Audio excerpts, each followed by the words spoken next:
What up, folks, and welcome to the Kyber Culture, episode 114, with myself, Joe, and joining me today are a couple of MCU connoisseurs, Marcus and Garrett, and today we're taking a trip down to the Quantum Realm. That's right, folks, we are chatting the latest entry to Marvel Studios, kicking off Phase 5, Ant-Man and the Wasp, Quantumania. So stick around, make sure to follow the Kyber Culture on all our socials. All the links are in the description. If you like what you're listening to, please consider leaving a rating and a review. Be sure to subscribe if you're listening on YouTube. We'd really appreciate it. And yeah, so what's up with you guys? How you guys been? Garrett, you got an extra little fella joining us in the show today. That's new. I do, man. Thanks for having me again. And I brought my son along with me, to talk crap about Marvel, man. So let's do it. Just like your daddy. Damn, you're starting them young. You're starting the Marvel hate young. It's a love-hate relationship. That's awesome. Well, what about you, Marcus? How's it going? So I didn't bring my kid because I don't have one. But everything else is going. I don't have one either. Everything else is going swell, man. Nice. Is there anything that you guys have been watching recently that you kind of want to maybe recommend, or you've been watching and you just got to get something off your chest, or? Yeah, Garrett, what do you got to get off your chest? TV shows I've been watching is The Last of Us. I never played a video game, but so far the story is very good. I think the show is very well written, and like I said, I didn't play the video game, but I did watch a couple of YouTube videos about Easter eggs from the game, and I appreciate how they kind of keep the script almost identical to the game. I know that's very hard for shows and movies to kind of keep it the same. You know how bad Assassin's Creed was, it's like, what the hell is this? But with this, it's actually very good. So, oh, you didn't like the Halo show? Well, yeah, I didn't like it. No, dude. It was okay. It wasn't. I was let down. It was just too much going on with that show, man. It's not the Master Chief, like everybody knows. Yeah, revealing his face was a choice for sure. But The Last of Us is pretty good. I enjoy The Last of Us also. It's a solid show. It's not in my top tier, but it's definitely a solid watch that I look forward to watching the new episode every week. It's got good visuals. It does stick pretty close to the story. Pedro Pascal is pretty dope. What are you saying? You've played the game, Marcus? So I played the first maybe 40%, but I get motion sickness in some games. They make me feel they give me headaches. They make me feel like I need to throw up. And so when I would play that game, I could only play it for 45 minutes to an hour before the rest of my day was ruined. So I never finished it. And then my house got robbed and they stole it. So I never finished it. Oh, man. Bad business. I'm sorry, man. Yeah, dude. It was crazy. Hey, talking about video games, side note, Hogwarts Legacy, that game is fire. Everybody's playing that. I wasn't expecting it to be that good because I got nothing but time now. I'm off to the 13. So it's on PC. You're playing it on PC. Play on PC. Yeah. I was debating recently if I should buy The Last of Us Part 2 or if I should buy Hogwarts, and then I convinced myself. I was like, because The Last of Us Part 2 I think is on sale for $25 right now, and I'm sure Hogwarts is $70. So I'm like, yeah, I'm gonna get Last of Us 2. Wait a minute, you gotta pay for Hogwarts? Bro, it was I paid $70, man. Crazy. You pay $70 for a Harry Potter game? It was $70. And every new video game that comes out these days is $70. I mean, unless they're the free ones like Warzone or Fortnite or even even the Call of Duty I just bought, it was $70. But you pay $70 for a Harry Potter game? Bro, that's how much all the games are now, man. That's why I stick to Game Pass, try to find games on Game Pass, but there's not a lot of good games in Game Pass anymore, so yeah, you gotta. Honestly, the Last of Us that I bought, it was the one that was remastered for PlayStation, so it was $60-$70. But that's a legit game. Damn, what? Nah, bro, coming out here firing shots at Hogwarts already? That's wild. Actually, Hogwarts Legacy is a pretty legit game, man. Hey, man, I don't know anything about it, so I could be 100% wrong. But the question is, but the whole thing is, are you a Harry Potter fan? Honestly, I'm very below casual. Okay, if you're not a Harry Potter fan, then of course you won't appreciate the game. But I liked watching the movies when I was younger.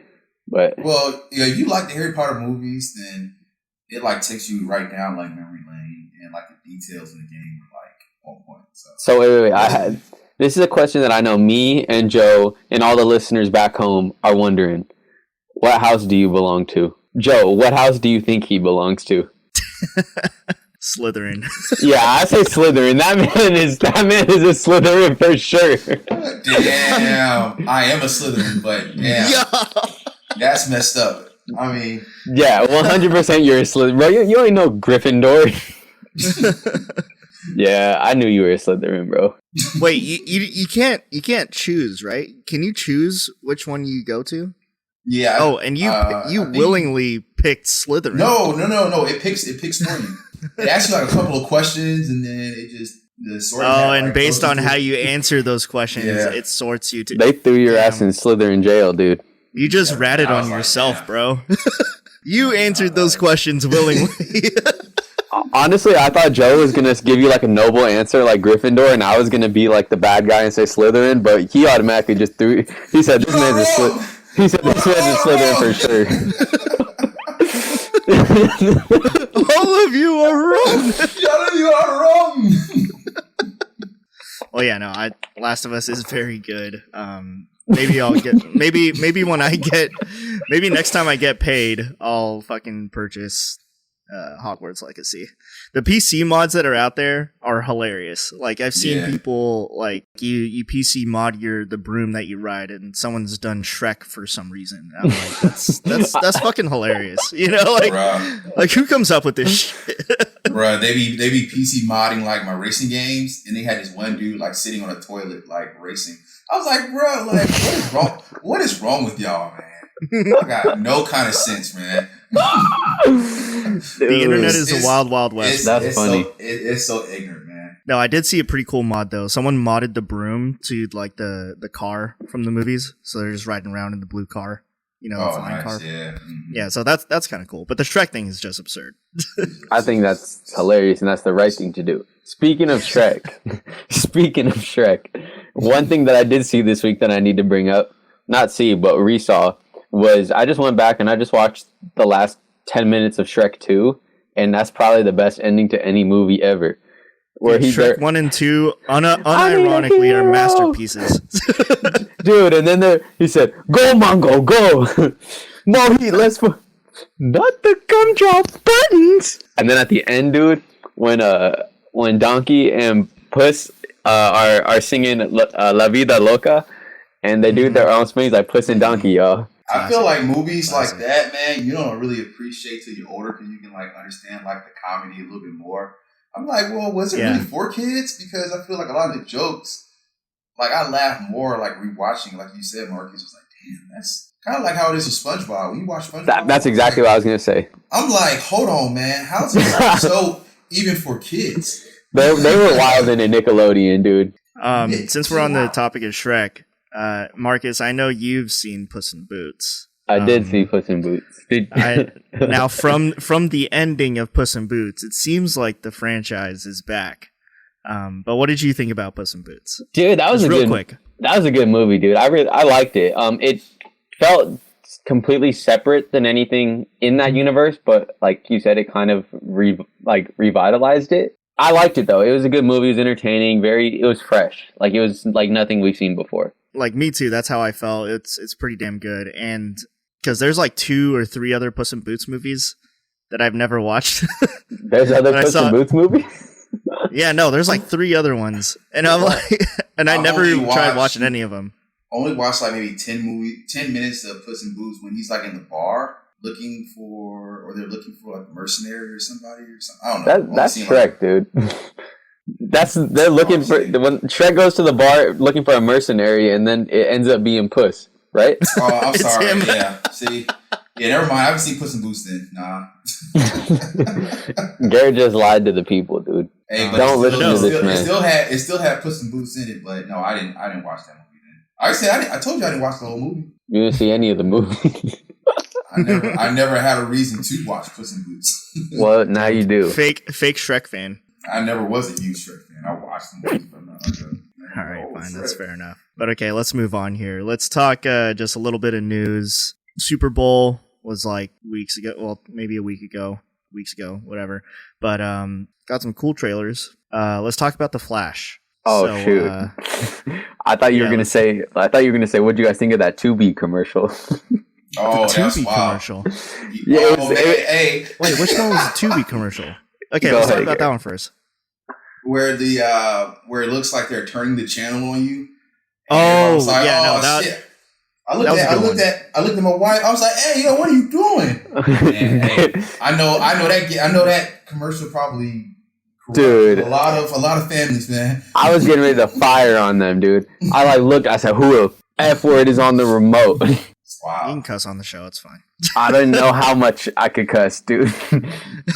That's a high level cuss word. Anyways, The Flash, guys. Yeah, the Flash trailer. It's okay. I'll go first. I think the Flash trailer was pretty hype, and the only reason why I'm like so roped in on it is just because when Michael Keaton shows up and that Danny Elfman theme just swells in, I'm like, yep, like nostalgia got me. I'm in. So yeah, no, I think it's interesting, and like, of course, like Ezra Miller is a fucking menace to society. But I'm gonna just go watching. I'm gonna go and watch it for Michael Keaton, Batfleck, and Supergirl, and Michael Shannon as Zod. It just seems ridiculous, and I like James Gunn has said when he did all his like DC announcements, he said this movie will be like properly resetting everything. And we all know what that means now. What the movie's going to be about. Yep. So, I mean, I'm curious to see how it ends up. So, did Ezra Miller write and direct half the movie, or what? I was always curious. Ezra write and direct? No. Yeah, the last movie. Okay. Dude, I just want to know how they got a whole universe hinging on the coattails of Ezra Miller, of all people. The biggest menace to society, dude. I feel like it's a good, I mean, but then again, that movie was coming out before he started doing all this crazy shit. So. I know, and then they kind of backed themselves into a corner, and I just think it's crazy that this movie is still coming out, of all things. This man was choking people on video, starting cults, dude, running from the law. Grooming people, man. I was like, yeah. Abusing women. He's awful. And they said, we got a movie coming out starring this man. We got a new Robert Downey Jr. here. Like, no, stop. Yeah, so I just thought it was funny that the whole thing is on his shoulders. I do hope that like somehow his Flash is gone. Yeah, I don't think James Gunn will keep him. I think everybody hates him. Yeah, I don't think that'll be. There's no way. No way. There's no way, dude. The same way they wrote off Amber Heard. No, there's no way he can stay. Yeah, but the trailer was pretty crazy. Honestly, when you brought up Michael Keaton and you got like super hyped, is it messed up that I was kind of cringed out by how old that man looked in that corny suit? No, it's I know he's aged. He's like aged Batman. I get it. Like I'm like, oh, dude, that's cool. I'm not even upset. Like that's pretty cool that you got him to do that. But like, come on, bro. Like, where are we drawing the line here? It's borderline ridiculous, bro. How old is Michael Keaton? But that's how he was in the Flashpoint Paradox. Did you see them CGIing all his movements and stuff in the trailer too? Oh, of course they have to. There's no way. Yeah, Okay, so I guess what the point I'm trying to make is that's just a lot of things that are kind of like long shots. Like they need to do some work to do it right. And if it pays off, it pays off. But like just based on their track record and just like what movies have looked like recently, like it has the makings of not looking good. I was a little hyped when he did the that one Arkham Knight move. I was like, "Oh shit, let's go!" Don't get me wrong. I want the best. I want it to be great. Like I hope that they knock it out the park. But being the realist, like, that's the writing on the wall, dude. Like I said, the thing about DC. Well, they're not the animated movies, but their live actions is that they'll come out with some really good trailers, man. You be like, "Man, this movie's gonna be amazing," and then once you sit in the theater, you be like. Damn, this is kind of mid. I don't know. Garrett loves Batman vs Superman, so I think JD Pack. Don't you like that movie too? Batman vs Superman? Yeah. No. All right, good. Garrett loves that movie. Tell me, do you bleed? You will. Garrett also likes The Incredible Hulk, so that's a very good movie. Not the one with Eric Bana. I'm talking about The one with Edward Norton. Oh man, I just watched the one with Eric Bana recently. It's tough. That one's horrible. but the one with Edward Norton, that one's pretty good. JD Pack, Factor Cap. So y'all didn't like the way they portrayed the Hulk in that movie? Hey man, I'm here to talk about the Flash movie. Yeah. Yeah, Flash movie. I'm looking forward to it, regardless. Yeah. I am too. I'm just curious, just resetting the timeline. You already know what's gonna happen. So You think he could reset all the wrongs that he's done? not Ezra. Nah, he has to be out. He has to be out, man. And if they got rid of Henry Cavill and keep him, man, no, there's no way. You should add in a factor cap section, man, just for Marcus. Okay. All right, let's start it. Let's do it. Let's talk about Joker 2. Joker 2 gonna be good. Factor cap. Nobody asked for a second one, and then for it to be a musical. I already don't like musicals, and then you gonna turn that to a musical? I don't know, bro. It just seems pretty crazy, and I'm the type of person where I don't want to milk every last dollar out of something. I like when things are like a piece of art by themselves. It doesn't need a sequel. It doesn't need a spin-off. It doesn't need a prequel. Like, I want it to be just as is, just the way that Joker was written. I think there was some ambiguity in the ending. There was like a few different pathways that you could have interpreted the ending. Like, did it all happen in his mind?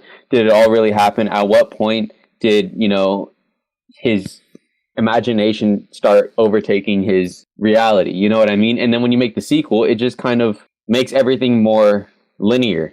And I thought it ended great, and I think they're gonna fuck it up. It might be good. I just don't like that they're making a sequel. I'm definitely not in. Like, they made like $1 billion off the first movie, and honestly, I rewatched it, and I don't think to me it hasn't aged that well. And like, I don't know. I mean, I'd be interested to see what they do with the musical. Like, if it's like in the vein of like Phantom of the Opera or like A Star Is Born or something like that, like a super serious thing, then I could be down. I'm not expecting I feel like when people hear musical, they're like, oh, it's gonna be like High School Musical or some shit. Like just random like super happy go lucky numbers here and there. But I don't see it being like that. So I'm intrigued. I mean, I wouldn't say I'm like dumb hyped over a sequel, but I'm interested for sure. I hope they do it right, but I'm just so cautious because I feel like they're gonna do something that kind of, like you said, like muddies up the water. And I really did like Joker. That's why I don't want them to ruin something that I really like. I feel like it's gonna be cheese, man. Nobody wants to see a musical. Nobody. Fair. But okay, yeah. So we like, I just wanted to briefly bring that up because there's like, they released a new picture of Lady Gaga and Joaquin Phoenix. So, but okay. So that's Joker 2. Let's talk a little Creed 3. There was a new trailer that came out for Creed. This is an interesting one. It's directed by Michael B. Jordan. His directorial debut. Something that he's been saying recently is that some of the fights, some of the boxing matches are like inspired by anime. And I'm just like, damn, they're just going to be throwing like the wildest haymakers in this movie. And there was already a shot in this new trailer where like Jonathan Majors, like he gives him like a gut punch and then like his whole body, like Michael B. Jordan's body like lifts off the ground. I'm like, oh, okay, this is what they're talking about. So it's going to be kind of over the top. Yeah, over the top, over choreographed like boxing fights. Well, if they could just keep it how they did with like the first one, man, that was good. But then again, that was Ryan Coogler. That first one was great. The second one was kind of not it for me. Yeah. But I feel like this one looks like it's gonna be pretty good. I just hope that it's not like overhyped before we watch it. Like how we have like our expectations are kind of high. I feel like it's gonna be a good movie, but now you're telling me about these anime moves. It's like, why? Just keep it true to like real boxing. But even then, when we watched, what was that, the first one where they were supposed to be in the same weight class? I was like, man, this dude is like almost 80 pounds heavier than Michael B. Jordan. Bro. Second movie too. That's the second one. With the dude like Drago's son. Well, the first dude was kind of like a chubbier dude. Yeah. Oh yeah. I was like, come on, man. Hey, bro, that boy Jonathan Majors is juiced to the gills. He always had good genetics, but I was like, nah, man, this is the next step. It's insane because if you look at a picture of him from like Lovecraft Country or something, mm-hmm. and he was always in shape. He was yoked in Lovecraft Country, but he wasn't yoked like that though. No, like it is like night and day difference. This man is giant. They're fighting in Dodger Stadium in Creed 3. They are. Like, that looked dope. I'm in. We'll Soundtrack got to be hot. The album got to be hot. You know what? If there's anything about Creed 2, like the training montage music, I still listen to that shit whenever I go to the gym. You know what? That song, Ludwig. He doesn't. Ludwig Göransson, yeah. It was the song with A$AP Rocky. It's the one that I'm thinking. There's a few bangers. There's Ice Cold in there also. And then it's like Last Round.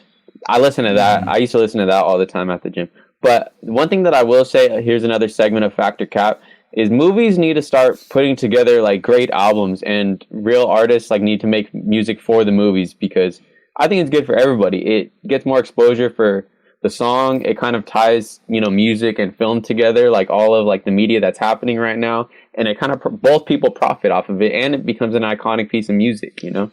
That may have been why. I know that's fact. Kendrick no cap at all. Good. Like, bro, Spider-Man, and they say that a hero could save us. That's I'm fact. not gonna stand here wait.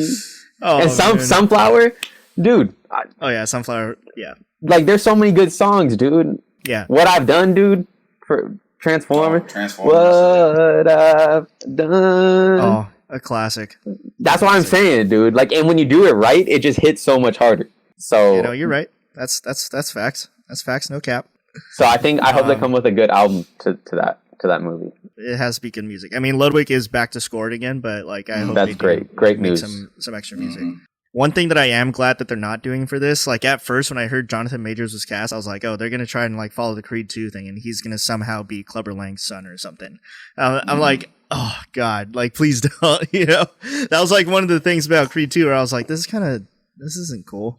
It's too simple. It's too right there. Like, make me work for it a little bit. Take me somewhere else. Like, that's too.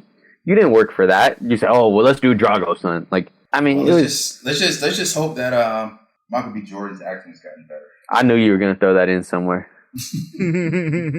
This man hates on Michael B. Jordan's acting. I'm curious to see about his directing. We'll see how that goes. Speaking of Drago's son, he's in the trailer. It looks like they'll like whatever the training montage is, like whatever it is, Drago's son is going to be there. I forget his name. Tell that man to keep a shirt on, because he made Michael B. Jordan look real average last movie. That man was yoked up, dude. Dwarfed that man. I was like, bro, there's no way they're in the same weight class. No way. Bro, Jonathan Majors is about to make Michael B. Jordan look like a child again, too. But anyway, like I said, that dude is that dude. And no, he has like another, one more thing about Jonathan Majors. He has another movie coming out this year. It's a bodybuilding movie called Magazine Dreams. I imagine he just got in shape for either Magazine Dreams or Creed, and he was like, okay, well, I'm fucking yoked now. I might as well do something else. Yeah, Jonathan Majors, man, his acting chops are on point, man. So far, he doesn't. Ever since Lovecraft Country, man, that boy don't miss. Well, that's debatable. We'll talk about it in probably like 15 minutes here. Oh boy, let's Jesus. Yeah. You really thought you were gonna win? You really thought you were gonna win? No, but he's proving my point though. It wasn't Jonathan Majors, it was the movie. Okay, well, we'll get to Quantumania. Hold your horses a little bit. Yeah, let's talk about some. Okay, let's talk about. Smack you, bro. Okay, before we get into Quantumania, let's talk a little bit of MCU news. Deadpool 3 confirmed to be the MCU's first R-rated movie. Do you guys care about Deadpool that much? Like, what's our? I loved the first movie, and I fucking hated the second movie. The second one was just so mid, bro. Like, I couldn't get. I just wasn't rocking with like the antagonist, like the chubby kid. He was fine, he was but mad annoying. He was just annoying, bro. Yeah, dude. Like, he kind of ruined the whole movie for me. And I probably watched the first Deadpool. No exaggeration. I've watched it 50 to 75 times. And every time I watch it, dude, I used to turn it on before I go to bed every night. And I would literally catch a new joke every single time. Like, I thought the writing in that movie was outstanding. Nice, yeah. No, I'm pretty in on the character and like just Ryan Reynolds' commitment to Deadpool. But no, I more or less feel the same. The first one I really like, and then the second one's just mid. Josh Brolin as Cable is like not even like it was just a whole thing just because he was Thanos and Cable in the same year, and it was throwing everybody off. But yeah, no, that kid's annoying. Yeah, I mean, I feel the same way with the first one. It was good, and then I don't know. To me, the second one, why did they cram so many jokes? I understand the movie's supposed to be kind of comical, but a lot of them jokes were not funny at all. I was looking at the screen like, why are y'all even forcing this much comedy? I mean, that's what they kind of been doing anyway with all these Marvel movies. But the people back at home are gonna think I'm hater number one, which I kind of am. But bro, can we leave Hugh Jackman dead, bro? Please. Oh, he had the perfect send off in Logan, like perfect. Just leave it alone. Stop bringing people back to make money. Like let it be the perfect piece of art that it is. Like don't bring him back. And whether it's great or not, it's not going to be the same perfect send off as Logan. Yes. Well, why can't it be though? Like who's to say that Deadpool 3 doesn't take place before Logan? Because Logan is far in the future. Yeah, but it's the same as. It seems like a prequel with like Robert Downey Jr. No, we don't want to see Robert Downey Jr. no more, man. His character is. Well, he's coming back. It's not that. Oh, if we put this before the movie, then it's okay. Like no, like it's because it's not just a send off to Logan the character, but it was like our send off to Hugh Jackman as Logan. Like it was like him, like putting the mantle down. Yeah. So like just leave it alone. Like it's good. Like it's perfect. The send off is great. You don't need to bring it back just because you can. But I do think like once Secret Wars is over and like Deadpool 3 is over, I think that like Hugh Jackman's out for good. Should have been out for good by now. I have a question for y'all. This would be a factor cap. When you guys are sitting through like the most recent comic book movies, do you kind of feel like it's kind of taking its course? Like maybe we should just pause comic book movies for a little bit and then come back, or so you just let me go keep first. Coming out with more material. This is cap, and I'll tell you why. I'm not tired of the superhero or comic book genre because there's a lot of stuff outside of Marvel that I think is very good. The Batman's a good example. Invincible's a good example. Peacemaker. Pretty much everything else is like good. Like the only one that I'm kind of like iffy on is the Marvel stuff. So I guess it's like that MCU fatigue thing, but I'm very much still interested in the genre. Yeah, I should have been clear. Yeah, with like just sitting watching Marvel stuff, I'm like, man, this is I don't know. What I say is I agree with Joe in the sense that I don't think that the superhero genre is dead. Just like you said with the Batman and Invincible, there is good stories out there to be made. But I think that just Marvel's style, their formulaic kind of thing, is saturated. It's very saturated, and all the movies kind of have that same mid feeling right now. Like they're just not popping. And I think there is good stories out there to be told. But I think a lot of people are chasing money rather than chasing good stories and chasing good movies. They're trying to put out content rather than doing the characters and the stories justice. Yeah, because Invincible content is a good way to put it. Yeah, and The Boys is like fire. So yeah, there's good stories out there. There's good things that can happen. Example, like the Batman was, in my opinion, the best Batman movie made, and it came out in 2022. So I think it's possible, but I think they need to step away from their style, which is halfway serious, most of the way not serious, cracking jokes, light and funny, stuff. That's not it. Was the end of Endgame like that? No. Was Infinity War like that? No. How about Iron Man? No. How about Civil War? No. All the best MCU movies are not like that. But it's the ones in between that continue to make money. Now they think that it's okay, and it's like it's not. That's how you sink a franchise. They're identifying with the wrong things. Yeah, that's fair. But I think that's a good, decent segue into the next MCU thing. Is that Feige has stated that Marvel's going to scale back on the release of projects. I think that was one of the main things about Phase 4 is that so much of it came at once. Like pretty much everything that's in Phase 4 already passes like everything that we've gotten in phases 1 through 3. And like what I mean by that is like not in terms of like quality or anything like that, but like phases 1 through 3 I think is like 50-ish hours, and everything in Phase 4, if you add all the runtimes up together, it's well over 50. You know what I mean? So it's like we just got so much. But yeah, so they said they're going to scale back on the release of projects. Like for example, they've already said that Ironheart's probably not going to come out this year. The Marvels the Marvels was delayed from July to November. Don't put that out either. Keep that to yourself.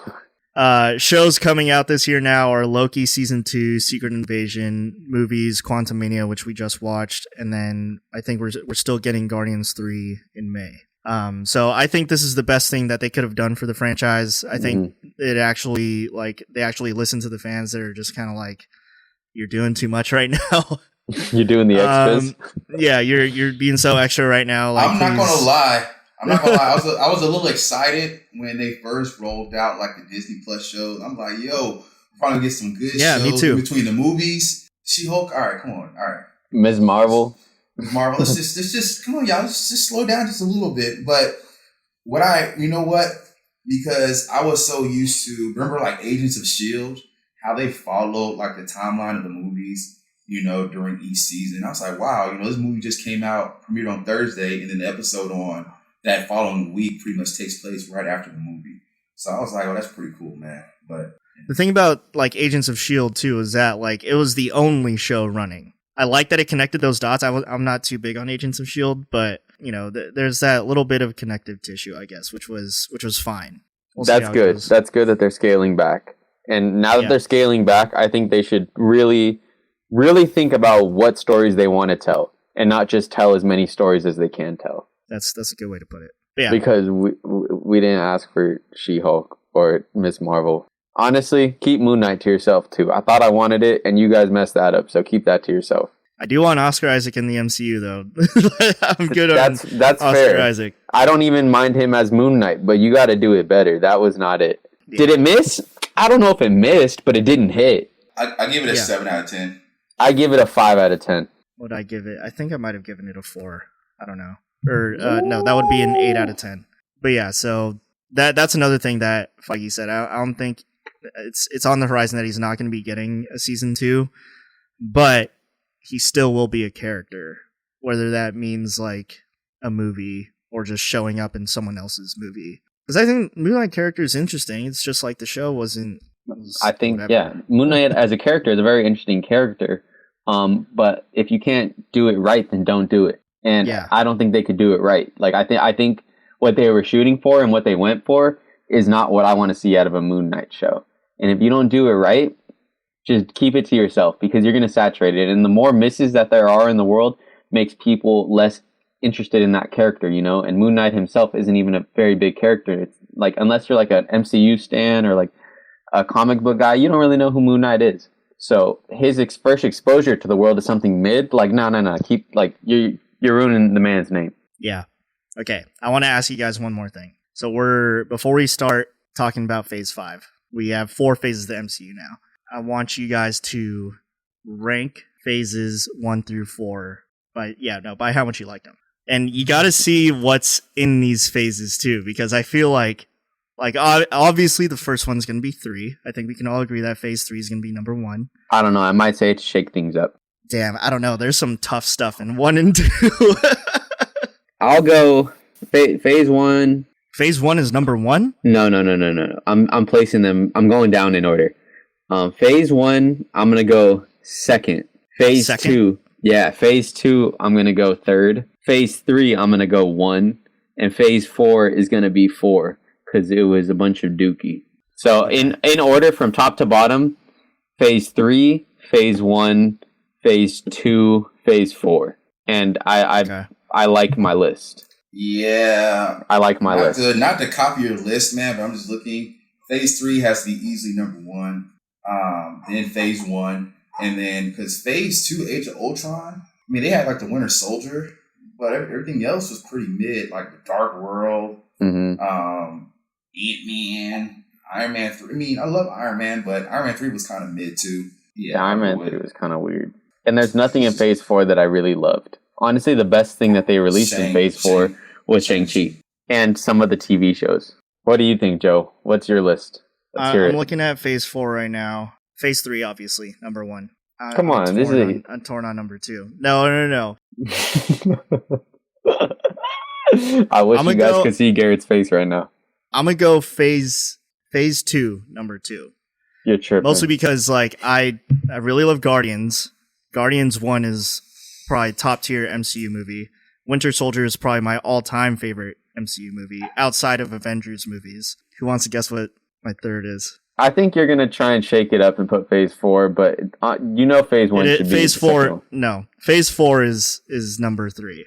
Yeah, you're tripping, bro. I like Loki is very good. Is it? Are we still doing? Are we still doing fact or Spider-Man No Way Home? Spider-Man No Way Home. You guys hate on these, but like it's undeniable that No Way Home is like a top tier Spider-Man movie, top tier MCU movie as well. I so disagree so much. It's not even funny. Argue with a wall. And Shang-Chi is very good. Yeah, and then Phase 1 at the end. Phase 1 number 1. Or Phase 1 4. That's so crazy, dude. Phase 1 Phase 1 is great. You're a crazy guy. Excuse me, everyone listening at home. Joe is crazy. No, initially I was 3-4-2-1. But then I was like, no. I had Phase 4 at number 2. 4. No way, dude. Dude, because there's just, you're off your rocker today. There's bad stuff in 2 and 1. Straight up. There's bad. Phase 4 is all bad stuff. It's not all bad stuff though. It's all bad. Let me see. Let me see how many good things there are. Let me. Shang-Chi, that's good. Black Panther. Spider-Man No Way Home is good. Spider-Man No Way Home is good. It was critically and a box office success. So they are all wrong. Yeah, Joe, man, that's. I like Wakanda Forever. Man. It's all right. We can have differing opinions. But there's either stuff that's either mid or bad, cringy bad in phases 1 and 2. I think all of Phase 4. Phase 4 is just like middle. Like most of it is just like, I don't really care. Okay, there's just stuff that's just straight up bad in 2 and 1. Joe, we'll entertain you. Let's go to Phase 1. Iron Man. Cringe? Okay, yeah. Iron Man is, I didn't say everything. I didn't say everything was bad. I said there's stuff that is bad. Your fan, y'all favorite The Incredible Hulk? The Incredible Hulk's awful. It wasn't. Iron Man 2 is mid. Thor is mid. I'm glad that you gave it mid, because a lot of people say it's trash, and that's blasphemy because it's not trash. If you want to say it's mid, I'll give you mid, but I'm not giving you trash. Captain America is okay. I only like Captain America just because it was my favorite character. But I think that's not the greatest. Like hot take. I think that's the best Captain America movie. No, I take that back. Different hot take. I think it's better than Winter Soldier. No, you're tripping. No, I'm not. No, we need to table this before we go on for too long. That's a different. This is to be resolved. This is not over yet. Okay, we can talk about it at the next MCU movie. Yeah, exactly. But okay, that's all fun. That's fun stuff. That's all I got for news, and that's ranking the phases for a bit. We'll put a cork in that one for now. But anyways, before we start talking about the movie, let's first hear some ads. All right, and we're back. Now let's get into talking the start of Phase 5. Let's talk about Ant-Man and the Wasp: Quantumania. So the film stars Paul Rudd as Scott Lang. Everyone's back. Paul Rudd, Evangeline Lilly, Michael Douglas, Michelle Pfeiffer. Catherine Newton as Cassie Lang, a little recast from Avengers Endgame. We can talk about that for a little bit.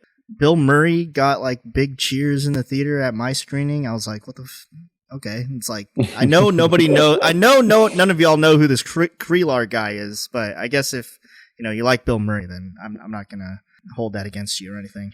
The big one, the big introduction here is Jonathan Majors as Kang the Conqueror, going to be the villain for the next few phases of the MCU. We'll talk about him for a little bit. Little synopsis here. Scott Lang and Hope Van Dyne, along with Hank Pym and Janet Van Dyne, explore the quantum realm where they interact with strange creatures and embark on an adventure that goes beyond the limits of what they thought was possible. So, very divisive film. Do you guys know how Rotten Tomato scores work? Like, yeah, it's either you either have to rate it fresh or rotten, and right. The percent is based off of the amount of people that rated it fresh. Right. So it's not like actually a rating. A thumbs up or a thumbs up or a thumbs down thing. So I think the number, like right now, last time I checked, it was between 47 or like 49% rotten. And now, Marcus, correct me if I'm wrong. That means that like 47 or 49%. Do they like dislike or like the movie? Like the movie. It gets kind of confusing because, like, example, if it's like 27% and there's like a rotten sign next to it, that doesn't mean that 27% of the people rated it rotten. It means that 73% of the people rated it rotten. So only 27% would rate it fresh. Fresh. Yeah. Gotcha. So it's a pass fail, and the percent is always the amount of pass that you get. Which is kind of tough on divisive movies, like you said, because sometimes, like, if a lot of people aren't feeling it, it makes a movie look really bad, even though it might be there for a lot of other movies. Audience score is like it's either in between like 83 or 86, and then like the last time I checked, it was the biggest the biggest divide between audience and critic scores on Rotten Tomatoes, like even bigger than even bigger than like Eternals. But anyways. That's crazy. I thought that would be important for folks to know how Rotten Tomatoes works. Like, it's not saying that like every critic has rated it as like 47%. It's like a thumbs up or a thumbs down thing. Mm-hmm. But that 47% means that one half of the people did like it. So just because it says 47% doesn't mean that it's a trash movie. It means that you'll probably have a 50-50 shot that you're gonna like it. And if you like the movie, say that you like it. Don't let someone else decide for you. Form your own opinions out there, folks. That's the thing about Rotten Tomatoes, and this is why it like kind of sucks. There are a lot of people out there that just aren't moviegoers, period, and they'll see this like if they were like at all like slightly interested. A lot of people use this as like a metric. It's like, okay, should I go or not? And they don't even understand how the system really works. Mm-hmm. It's like, 47% is a bad score. You know, I mean, it is a bad score. Yes, it is a bad. It's not a good score. It's not a good score. Yeah, no. So Rotten Tomatoes is kind of Just want to throw that in. But okay, I want to start us off, mostly because I think I'm going to be the more positive one here. So I'm going to go first. You say y'all a bunch of haters. I'll say this. I have this at I have it at a 7 out of 10 or a 3.5 out of 5. I think it's a very standard, nothing crazy in terms of storytelling movie. It's very much like good guys beat the bad guys type thing, which is something else that we can talk about later. But I thought, I'm typically out on the MCU humor stuff. But to me, like, there was stuff about this that I like genuinely like thought was funny. And I think that is mostly because it's just Paul Rudd. Like Thor Love and Thunder, even with Thor Ragnarok, I was like out on the MCU, like his comedic style or whatever. I don't know if it's like Chris Hemsworth himself, but Paul Rudd's just funny. So I think there are some decent laughs in this. It is insanely goofy, like over the top goofy, but I feel like they really go for it here, and that's kind of why I think I appreciated it a little more. A lot of what people say, like when I was reading early reviews about this, they were saying that it's Marvel meets Star Wars, and I definitely agree with that. There's like a lot of like very Star Wars type world building here, a lot of different aliens. Like Kang the Conqueror himself, like has like a big, like, fucking crazy army, and they're like literally cantina scenes in this. So yeah, I definitely agree with like it's the MCU meets Star Wars. But yeah, so that I think that like I'll start us off with that. But Marcus, let's go to you first. What are some general thoughts you have on this? I'm glad that I was next because I thought the movie was absolutely ridiculous, and it felt like whoever made the movie. Garrett, what did I say to you as soon as the movie was over? I said, Garrett. He's like, what? I was like, bro, that movie felt like the director was on acid the entire time.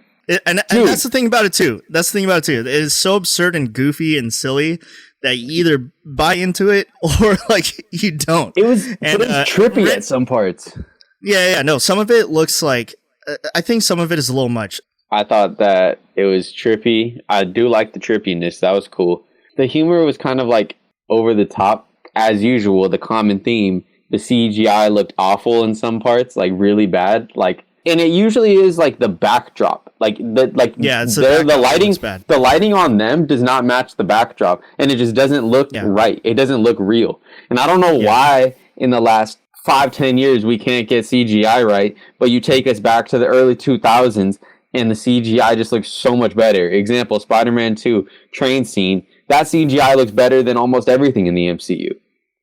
Now, with that being said, it wasn't. I didn't hate the whole thing. I mean, I thought Jonathan Majors as King was definitely a high point. every time he got on the screen, like I kind of wanted more, but it was cool, man. My score, I think I gave it a 4 or a 5 out of 10. I thought it was pretty ridiculous, but I mean, I didn't hate the whole thing. There were some good parts, but I think there's more bads than good. Garrett. I enjoyed the movie. It wasn't just god awful. I'm starting to go in with expectations of, no expectations. So it doesn't let me down after I watched the movie.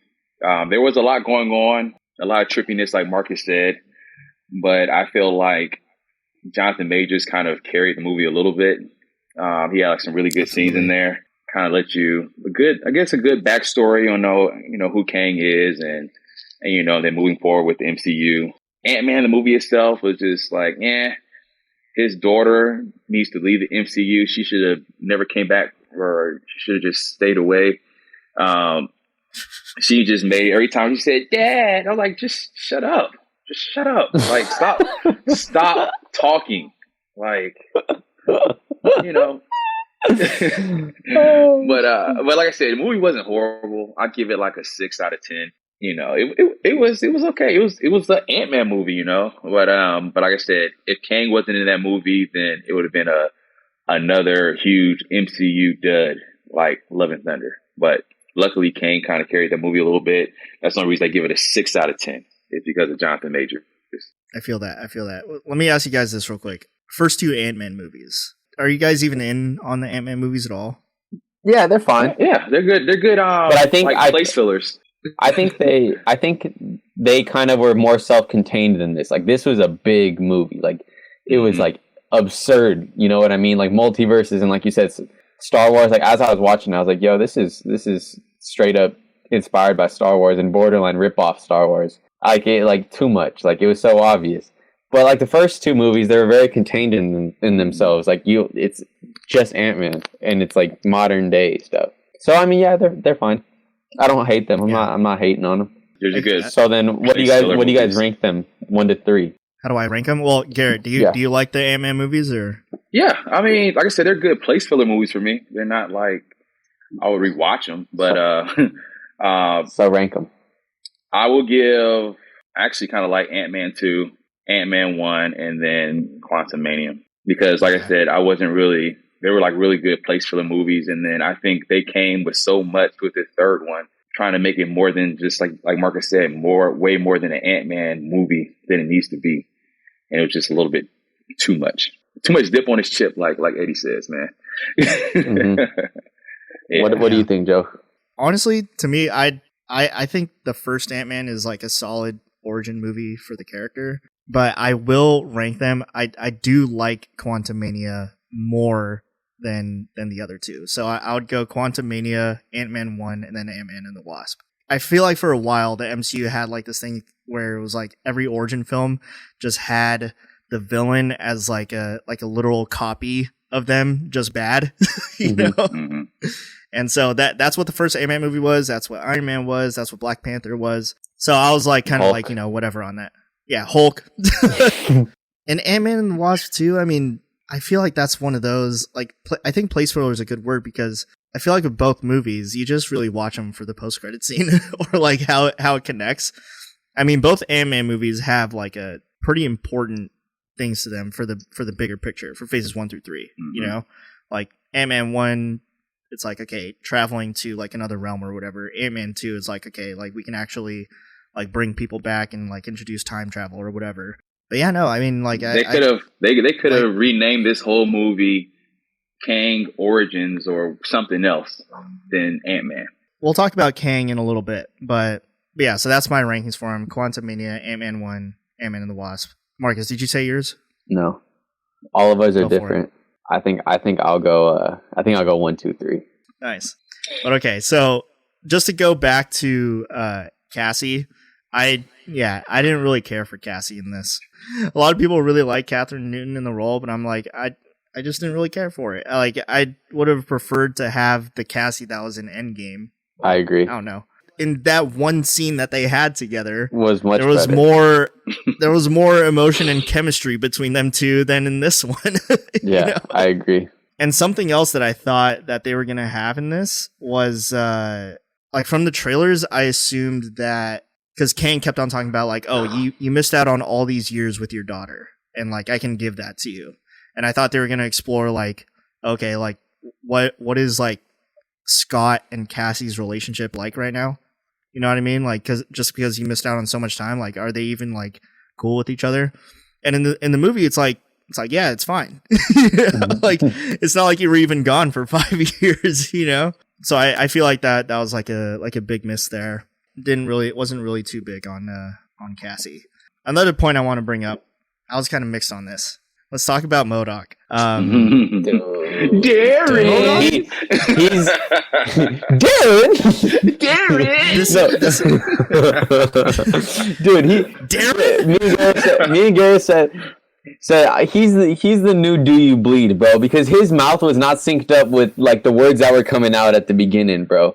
Like it looked ridiculous watching him talk. Like I'm like, is anybody else seeing this right now? This is awful. No, okay, but here's the thing: is that like it has to be like self-aware bad. That's how I was taking it. It was like they made him look absurd on purpose. No, I think they made him look absurd on purpose. Like I don't think they like were like, because I mean, just think about it. Like MODOK is already like even in the comic books, it's a fucking floating head. You know, like what are you gonna do? I don't think they did the floating head well. Dude, if I'm being honest, like truly, they said, Marcus, how would you have done MODOK different? I would have made his head bigger. Like if you're going for it, go for it. And I think they would have spent a little more money in the department because like it literally looked like you literally just took a picture of him and just stretched like, it. Yeah, dude. Like it did not look good, and the mouth was not synced up to like the voiceover. Like it did not look good. Yeah. The mask and the suit and like his abilities and stuff. It looks very comic accurate. I don't know anything about MODOK from the comics, but just from what I hear from people is that like he's very much like a loser type villain. Like, but I feel like they should have just like taken I think his name's Corey Stroll, the guy that portrays Darren or Yellow Jacket or whatever. Like why did you have to stretch his head? Like why can't you just keep his head just the way it is and then just CGI little arms? Like just make him look like the guy. Like he has like a big bald head. Yeah. But no, so the way that I took it was that like it was like so bad, but like on purpose bad, that it just made it look insanely silly. I love your optimism, Joe. But no, I thought MODOK was like the whole like don't be a dick thing, or it's like, oh, I died in Avenger. That was ridiculous. Okay. He died in Avenger was kind of funny, but the rest was ridiculous. Yeah. It's like, like even like Paul Rudd reacting to that, I thought it was good. Like I laughed at it. But yeah, no, MODOK is just absolutely like it's just so stupid. You know, it is like. I wish he would have made it out. I'm tired of good villains dying on their first like showing. I'm good on never seeing him again. If I'm honest, I would have liked to see him done well. Yeah, no, MODOK is ridiculous. But Garrett, bring back Darren. Garrett, so did you like this portrayal of MODOK or no? Did you care? I mean, I really didn't care.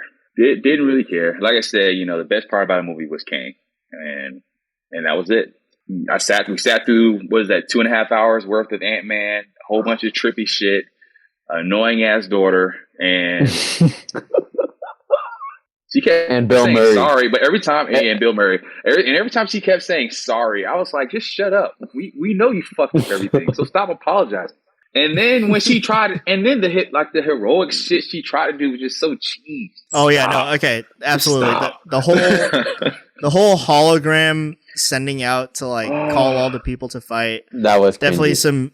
some big cornball. I watched Marcus wince the whole time she was doing that. Marcus was like, "What the fuck?" I could see it on his face. He was like, "Oh," I was like, "Oh yeah, we'll talk about this. We are going to talk about this." Dude, I mumbled under. You guys gotta come save us and join the army. I was like, man, I can't even act. I can do a better job than that. That shit was horrible. Dude, I think I said under my breath, "What the fuck?" And Garrett started laughing. Corny. Oh my goodness! I feel like if her acting was better, it wouldn't have been that bad. It just threw me off like the whole time, man. I'm sorry. Have you guys seen those videos where like it's a voiceover and it's like, "Guys, coach is right. If we want to win, it's on us." That was her, dude. Dude, and so that brings me to something bigger, dude.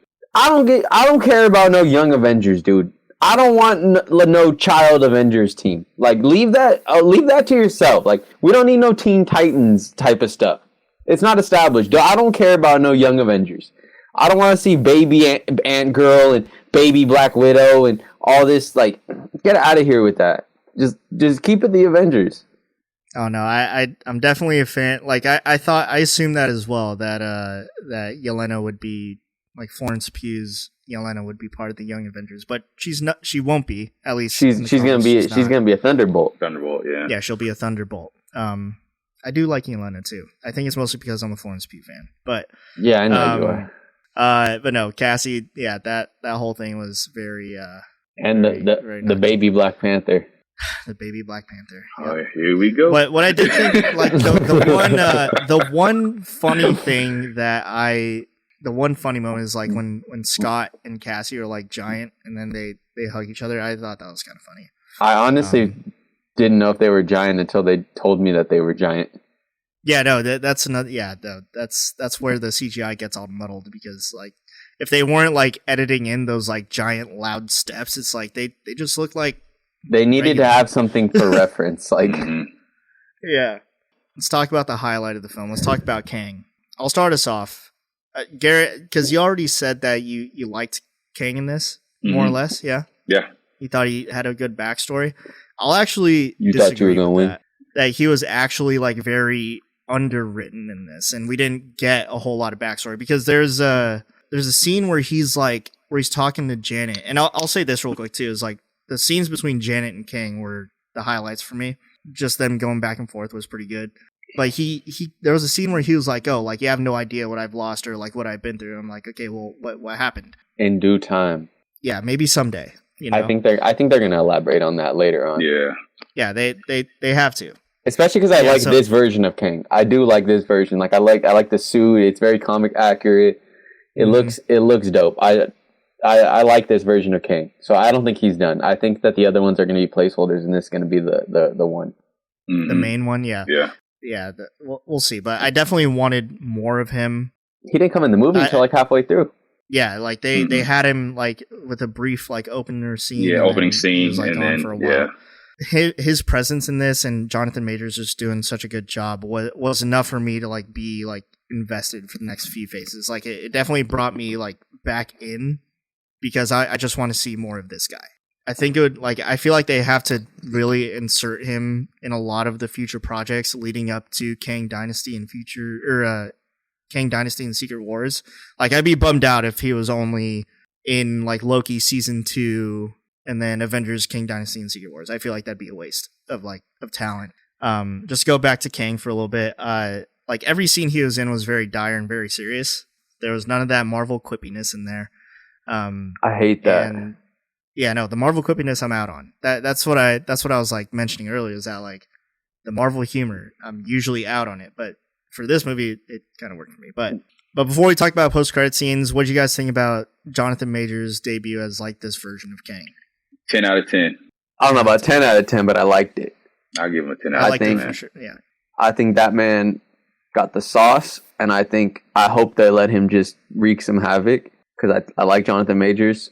I think this character has potential. I want to see him be the next Thanos. I want him to do that. Yeah. The thing about Kang versus Thanos is that this is something different from the first 3 phases, is because we only got cameos from Thanos leading up to Infinity War. You know what I mean? Like, he was smiling in a post-credit scene or something, or, like, talking to the Guardians or whatever, but he was never actually there. Yeah. I feel like they're building up Kang for the next few phases. I'm a big fan of it. The way that he's kind of overshadows Ant-Man in his own movie. You know, I think that's a good choice for the next. I mean, as he should, because they're not on the same level. And yeah, I don't like how they had to nerf Kang at the end, and then thank you, and then thank you. And then he had, and then he had to 1v1 him in a fist fight. Like, bro, you think Ant-Man, who isn't even a martial artist, can put up with Kang 1v1? And Kang said, "Oh, you thought you were gonna win?" I was like, "Bro, kill this man!" Like, dude, there's no reason Ant-Man should have been putting up a fight, much less made it out alive. I was ready for Ant-Man to die right there, and I think that would have been a good place for him to die. For the MCU, for his character, and for Kang. Because it sets up Kang as a real motherfucker who is dropping bodies. It sets up the MCU like, yo, dude, this guy is the next one. He just killed an Avenger. And Ant-Man, he goes out in his third movie. His death means something. He, sent his family away and he trapped Kang there or whatever. And, you can't be Ant-Man forever. It would have been nice, like you said, Marcus, to just start off like just taking out Ant-Man. I was like, okay, Marvel, okay. But now just kind of like you had these ants come in and save the day. I was like, all right, yo. I can't be mad at the ants thing. It's an Ant-Man movie. Like the ants gotta play a big role. Yeah, but that's also the dude who you were planning on being the big bad for the next 5 and you had years. these ants come out of nowhere. And you gotta set the tone. Like, you gotta set the tone is all I'm saying. Like, yeah, the ant, like, don't get me wrong, I actually liked it. The ants were cool. But to, like, save the whole movie like that, dude, like, it just kind of undermines how strong Kang is as a character. Like, if Kang is that dude, and I want him to be that dude, there's no reason he should be fighting Ant-Man 1v1 like that. And not just immediately wiping the floor with him. I mean, he was whooping his ass pretty bad. Like, he had like, the Wasp fucking came in to save his life. Again, to use Thanos, I mean, that's the best comparison that we could use right now, because they're the two biggest bads. Thanos pieced up Hulk the first time we saw him. Hey, and that said the tone. They said, this is who Thanos is. Come get him. And, dude, you thought you were going to win?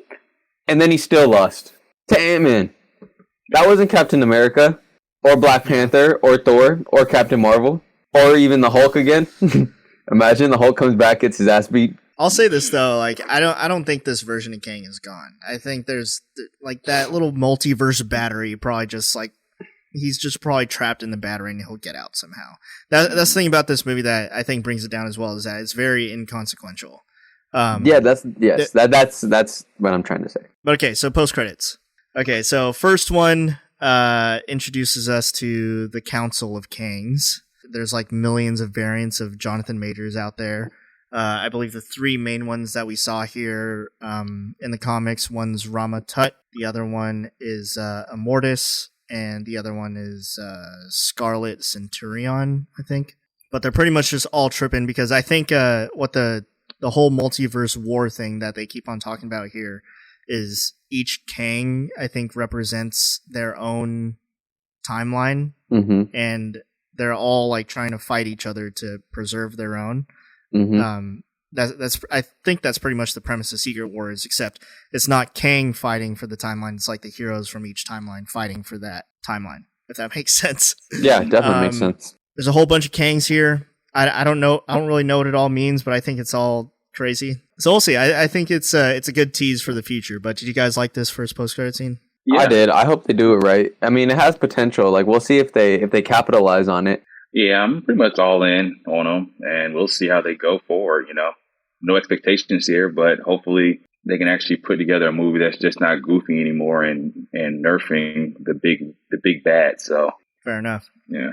Okay. So that's post-credit scene number 1. The second stinger is we got another variant of Kang. His name is Victor Timely.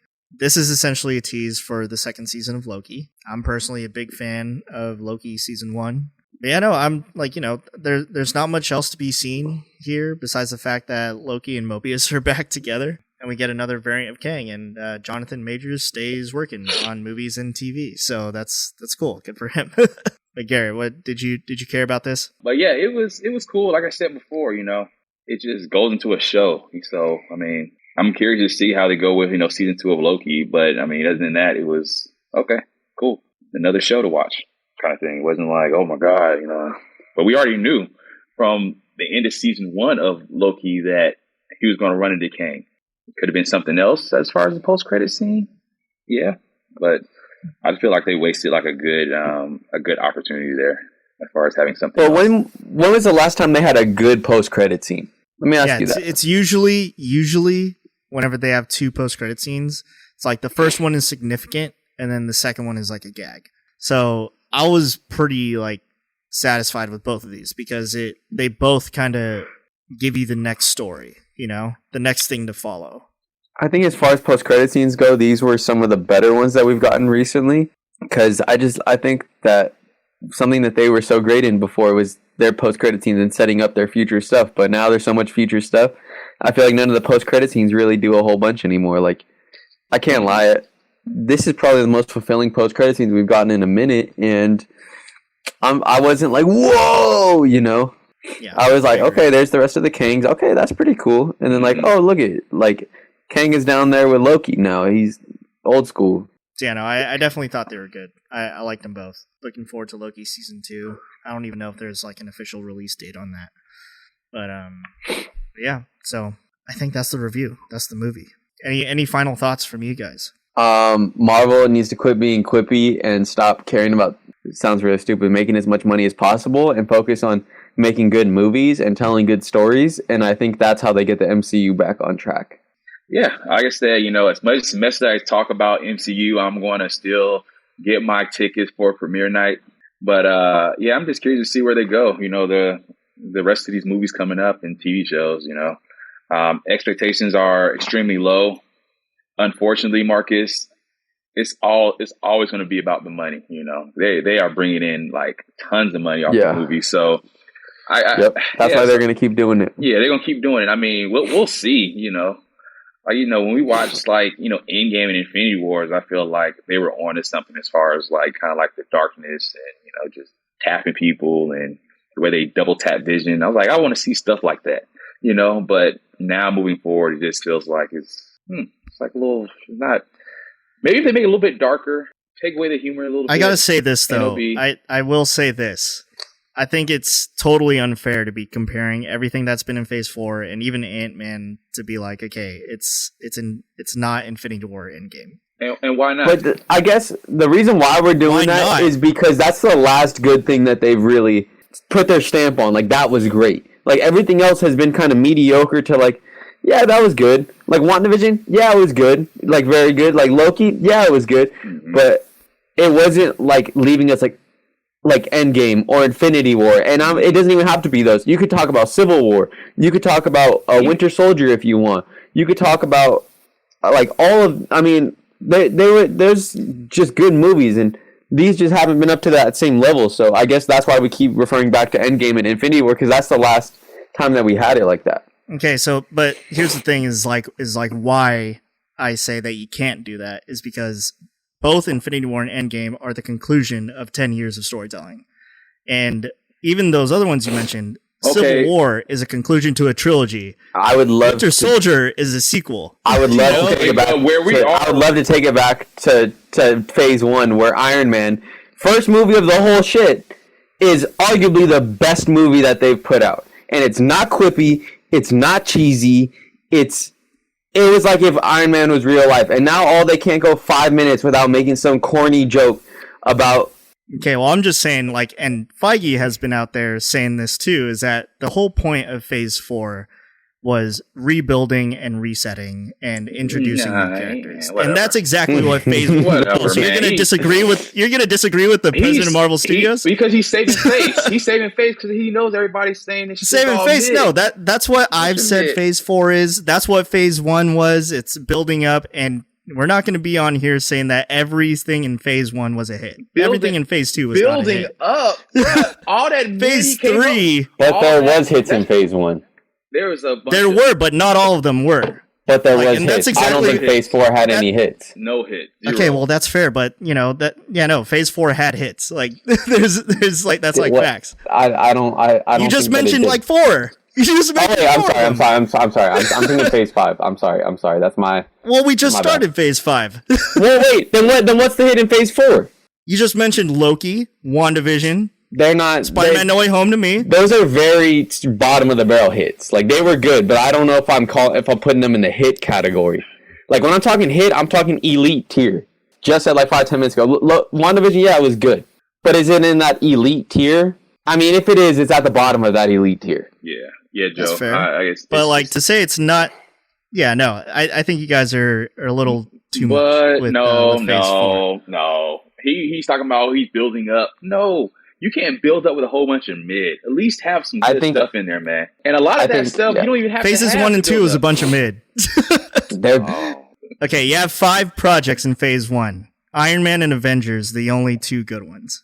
Like, significantly good ones. Phase 2, Guardians and Winter Soldier, the only good ones. that's 4 elite level hits right there. If you, like, 2 out of 5 or 2 out of 6, like, what's the hit rate? Like, what's the hit percentage there? We're talking about quality. The hit percentage on Phase 4. Quality, not quantity, man.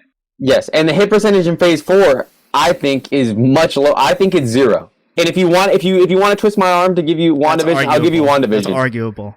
If you want me to twist my arm to give you WandaVision, I'll give you WandaVision, but I can't give you WandaVision and Loki because they're not elite level hits. That's fine. That's your opinion. I'm going Loki, WandaVision, Spider-Man: No Way Home, Shang-Chi.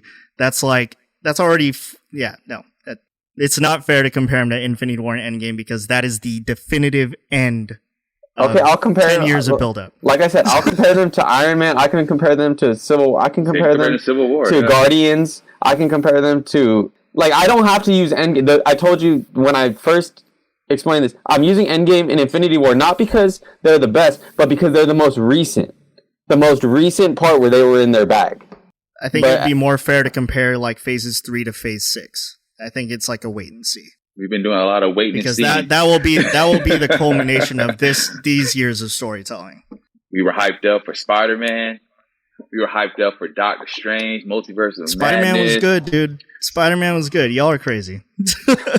Spider-Man was not that great. So it was good. Man, I don't want to backtrack and talk about old movies, but no, it wasn't.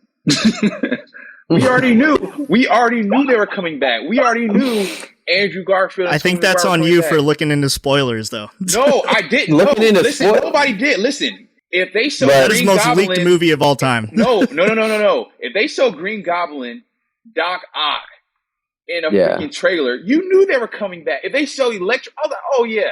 You think they're gonna have them without them coming back? Come on, man. They spoiled it. If you're gonna show your hands early, you got to come with a great story, and I don't think it was a great story. I would have rather them not showed any of them, and so when I'm in the theater, I'm like, whoa! But like the fact that you did show them early, I'm like, okay, now what else do you got for me? Exactly. You know, very contrarian takes. That's fine. I respect. Joe. So when you saw the trailer, we don't. Okay. Yeah, no, I was still excited to see it. But were you surprised to see? Andrew Garfield and Tobey Maguire? No, but I still liked seeing that. That's what I'm saying. It was no surprise. Like I still thought it was an enjoyable, it was still an enjoyable viewing experience, regardless if I knew or not. To agree to disagree, to each their own. Are we still doing fact or cap or no? I mean, you already know I'm going to say fact that Spider-Man was a good movie. So it's like we already know the answers here. We don't need to drag this on any further. We will return to it eventually. Well, what we got next, Marvel? But all right. What's next coming out, Marvel? That we can talk it's either about? Loki Season 2 or Guardians 3. Okay. I don't know when Loki Season 2 comes out, but Guardians 3 I think comes out in May. But all right. That'll do it for episode 114. Guys, always a pleasure. Thanks for having us. Hope to have you guys back soon. And yeah, thanks for coming on. Thanks for listening, folks. If you made it this far, please follow the Kyber Culture on all socials. Subscribe on YouTube. Leave us a 5-star review. But until the next pod, we will catch you guys next time. So peace.